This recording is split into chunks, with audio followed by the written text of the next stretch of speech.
On the evening of July 12, 2013, the annual Parker family reunion was in full swing. For most, it was a cherished tradition filled with laughter, sizzling barbecue, and shared memories.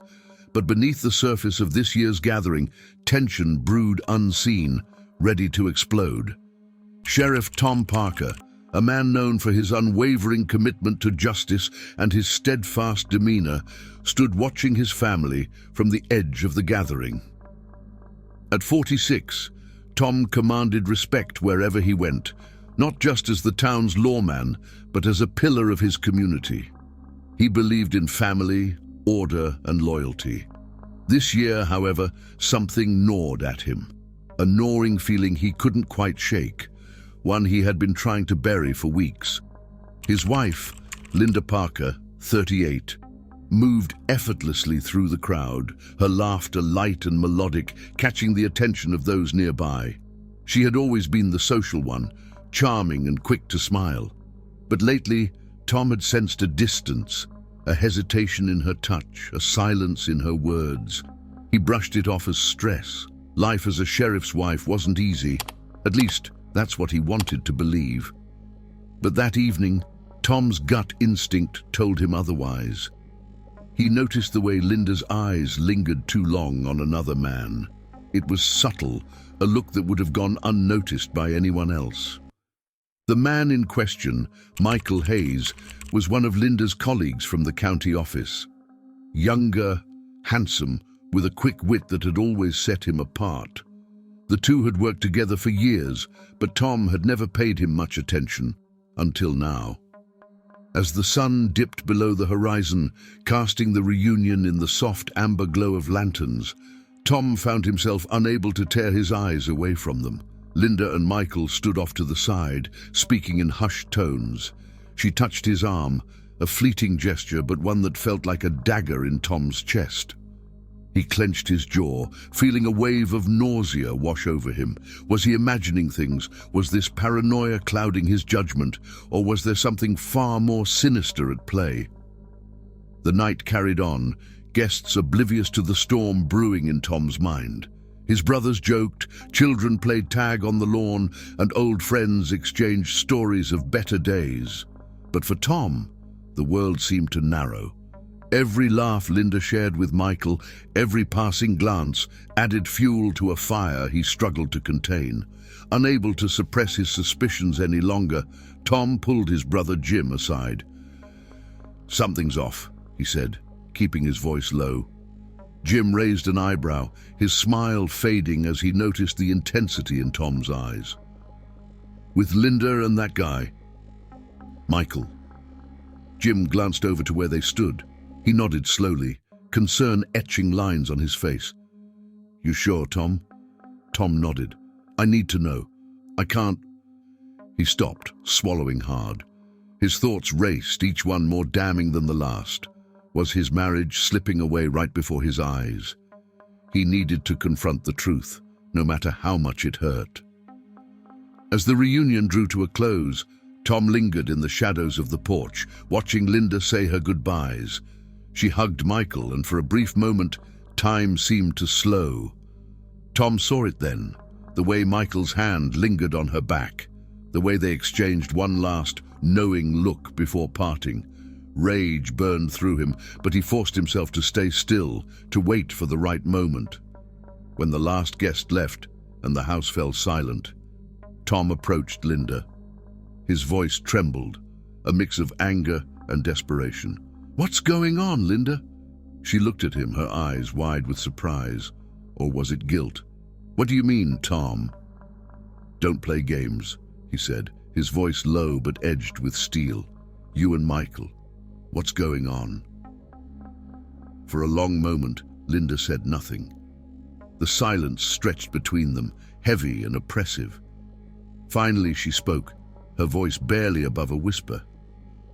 "It's not what you think, Tom." But it was too late.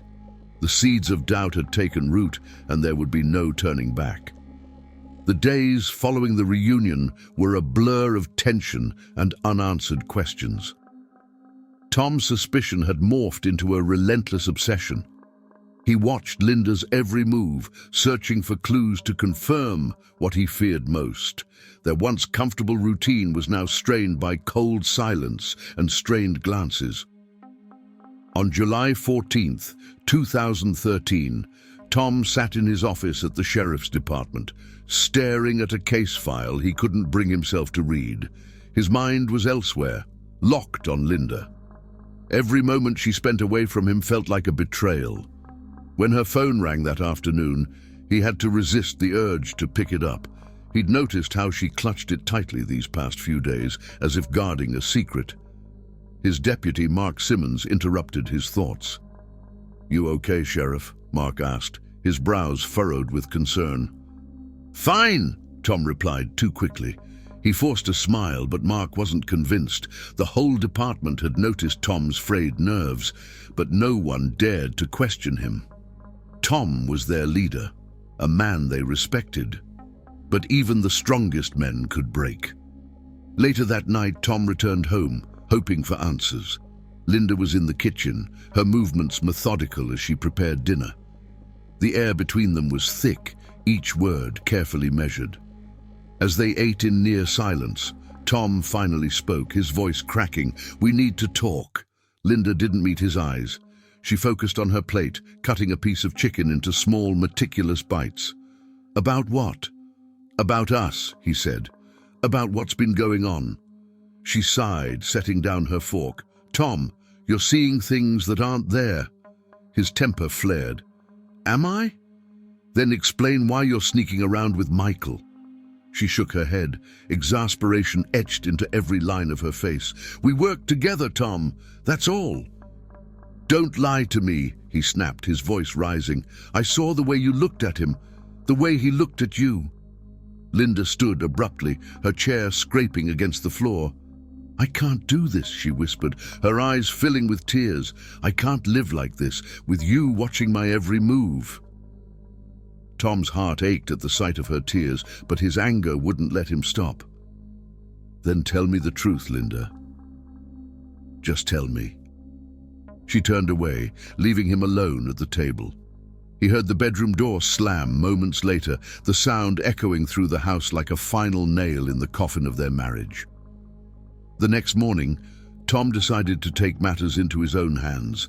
He had access to tools most men didn't: surveillance equipment, records, and the ability to dig deeper than anyone else in Clearwater. If Linda wouldn't tell him the truth, he'd find it himself. Over the next few days, Tom followed her. He watched her leave for work, trailing her car from a distance. He noted every interaction, every moment that seemed off. When Linda met Michael for lunch one afternoon, Tom parked a block away and watched through binoculars, his hands trembling. They laughed over coffee, leaning in close. It felt like a punch to the gut. On July 20th, Tom confronted Michael outside the county office. The midday sun burned down as Tom stood in Michael's path, blocking his way. "We need to talk," he said, his voice low and dangerous. Michael stopped, his eyes wary. "Is this about work?" "You know damn well it's not," Tom spat. "Stay away from my wife." Michael raised his hands in mock surrender, but there was a smirk playing at the corners of his mouth. "I think you're overreacting, Sheriff." Tom lunged, grabbing him by the collar and shoving him against a wall.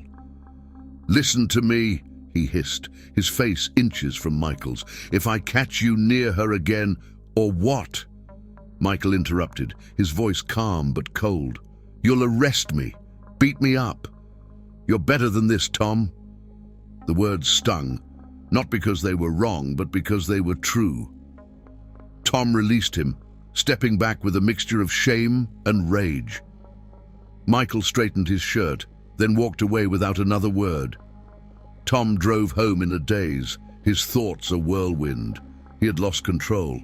Whatever was happening between Linda and Michael, it had driven him to the brink. He needed answers, but all he had were questions and a growing sense of despair. That night, Linda found him sitting alone in the darkened living room. She approached cautiously, her steps hesitant. "Tom, we need help," she said, her voice soft. This isn't healthy." He looked up at her, the woman he had loved for so long, now feeling like a stranger. "Help? You think talking to someone will fix this?" "I don't know," she admitted, "but we can't keep going like this." "Then tell me the truth," he whispered. "Just tell me." She said nothing. The silence spoke louder than any words ever could. As the days stretched on, Tom spiraled further. He combed through Linda's emails, tracked her calls, and analyzed every interaction she had. What he found wasn't concrete, but it was enough to convince him that his worst fears were true. On July 25th, 2013, he followed Linda to a remote diner on the outskirts of town. She met Michael there, and they sat in a booth at the back, hidden from prying eyes, or so they thought. Tom watched from his truck, his heart pounding in his chest. When they left together, his mind went blank, consumed by rage and betrayal. He followed them down a dark, winding road. The confrontation that night would change everything. The sun had long dipped below the horizon, leaving the winding country road bathed in darkness. Tom's truck crawled along at a safe distance, headlights off, his hands gripping the steering wheel so tightly his knuckles turned white. He felt the weight of every breath, every heartbeat pounding in his ears. Ahead of him, Linda's car led the way, with Michael's vehicle following closely behind. They turned onto a narrow dirt road, leading to an isolated clearing, a spot often used by locals to escape prying eyes. Tom parked his truck a good distance away, hidden behind thick brush. He stepped out quietly, the crunch of gravel beneath his boots deafening in the still night. He could see Linda and Michael standing by her car, their silhouettes illuminated by the faint glow of the moon. They spoke in hushed tones, their movements tense. Tom's heart ached, torn between anger and a desperate longing for things to be different. As he crept closer, he heard snippets of their conversation. "This has to stop," Linda was saying, her voice cracking. "I can't keep living like this." Michael stepped closer. "Then leave him, Linda. You deserve better than this." Tom's blood boiled. How dare this man, the man he once considered nothing more than a co-worker, speak as if he knew what Linda deserved? Fury clouded his vision, and without thinking, he stepped into the light. "Enough," he said, his voice low and trembling with barely contained rage. Linda and Michael turned, both startled. For a brief moment they were frozen, caught like deer in the headlights. "Tom," Linda breathed, her eyes wide with fear. "What are you doing here?" "I could ask you the same," he replied, taking a step forward. His gaze shifted to Michael. "You have a lot of nerve." Michael raised his hands defensively. "Tom, let's just talk." "Talk?" Tom spat the word. "You think there's anything left to say?" In a flash, he reached for the revolver holstered at his hip, a reflex born from years of law enforcement. He didn't intend to use it. He only wanted to feel some semblance of control in this spiraling situation. But the sight of the gun changed everything. Linda gasped, taking a step back. Michael tensed, his eyes never leaving the weapon. "Tom, please," Linda pleaded. "This isn't what you think." "Isn't it?" Tom's voice cracked. "I've watched you. I've seen everything." He pointed the gun at Michael, his hands trembling. "This is all your fault." Michael took a cautious step forward, his palms still raised. "Tom, you don't want to do this." "Don't tell me what I want," Tom snapped.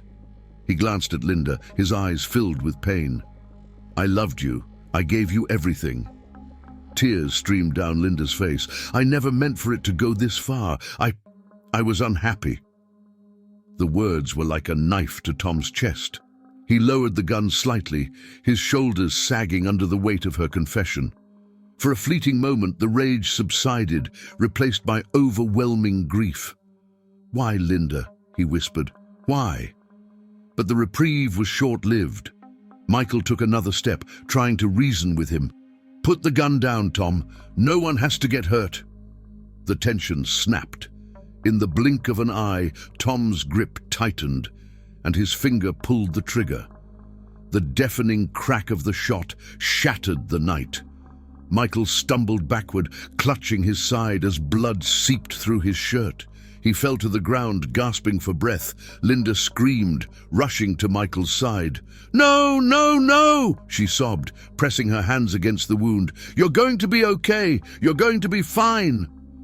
Tom stood frozen, the gun still in his hand, disbelief etched across his face. This wasn't how it was supposed to go. He hadn't meant to. He just wanted to scare them, to make them understand his pain. He took a shaky step forward. "Linda, stay away," she shrieked, her voice raw with terror. "You've done enough." The sound of sirens pierced the night air, growing louder with each passing second. One of the nearby residents must have heard the gunshot and called the police.